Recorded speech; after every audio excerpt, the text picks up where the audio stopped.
Red flower.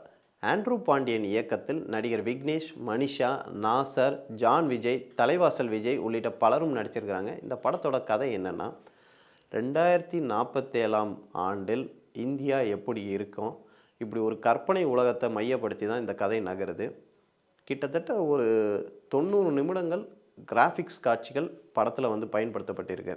சரி, இந்த படம் கதை என்ன சொல்ல வருதுன்னா, 2047 ஆண்டில் மால்கம் டைனாஸ்டின்னு ஒன்று இந்தியா மட்டும் இல்லை, உலக நாடுகளில் எல்லாத்தையுமே தனக்கு கீழே அடிமைப்படுத்தணும்னு நடிக்கிறது. இதற்கு இந்தியா வந்து பணியலைன்றது இந்தியா வந்து மிரட்டுறாங்க. இந்தியா இந்த மால்கம் டைனாஸ்டியை தோக்கடிச்சாங்களா இல்லையான்றதான் இந்த படத்தோட கதையாக இருக்குது. நடிகர் விக்னேஷ் இந்த படத்தில் டபுள் ரோல் பண்ணியிருக்காரு. அண்ணன் தம்பியாக பண்ணியிருக்காரு. அண்ணன் நல்லவனாகவும் தம்பி கெட்டவனாகவும் காமிச்சிருக்காரு. அதுக்கு சின்ன வேரியேஷன் ஹேர் ஸ்டைலில் ஒரு டபுள் ஆக்ஷன்னா எப்படி இருக்குன்றது அதுக்கு சின்ன சின்ன வேரியேஷன்லாம் அவர் காமிச்சிருக்காரு.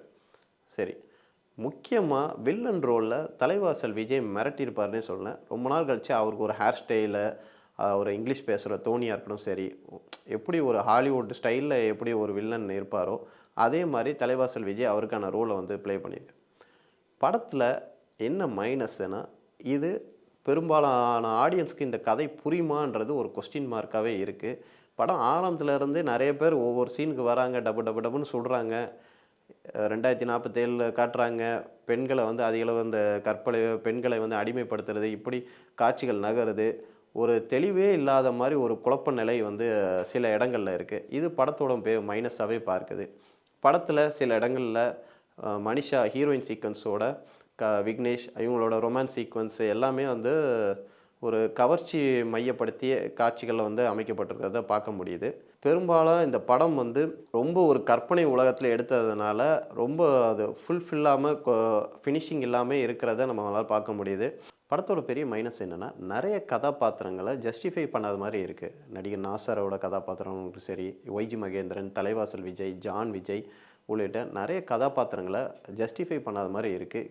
கேரக்டர்ஸ் குறைவான நேரத்தில் வந்துட்டு டக்கு டக்குன்னு அவங்க துப்பாக்கியில் சுட்டுட்டு செத்துட்டு போகிற மாதிரி தான் காட்சிகள் அமைக்கிறது ஒரு மைனஸாகவே பார்க்கப்படுது. மேலும் படத்தை என்ன கருத்து சொல்ல வராங்க அப்படின்றத ஒரு தெளிவில்லாமல் இருக்குது. படத்தோட பெரிய ப்ளஸ் என்னென்னா விஎஃப்எக்ஸ். அந்த கதைக்கு என்ன விஎஃப்எக்ஸ் தேவையோ அந்த காட்சி அமைப்புக்கு ஓரளவு நல்ல ஒரு திருப்திகரமான விஎஃப்எக்ஸ் இருக்குன்னே சொல்லலாம். சில கதைகள் வந்து விஎஃப்எக்ஸ் மூலமாக புரிய வைக்க முடியும்னு சொல்லுவாங்க. அந்த மாதிரி அதாவது முதல் உலகப்போர், 2ஆம் உலகப்போர், 3ஆம் உலகப்போர் இதெல்லாம் காட்டுற விதமும் அந்த விஎஃப்எக்ஸில் வந்து பிரமாதமாகவே இருக்குன்னே சொல்லலாம். படத்துக்கு அது ஒரு பெரிய பாசிட்டிவாகவே இருக்குது.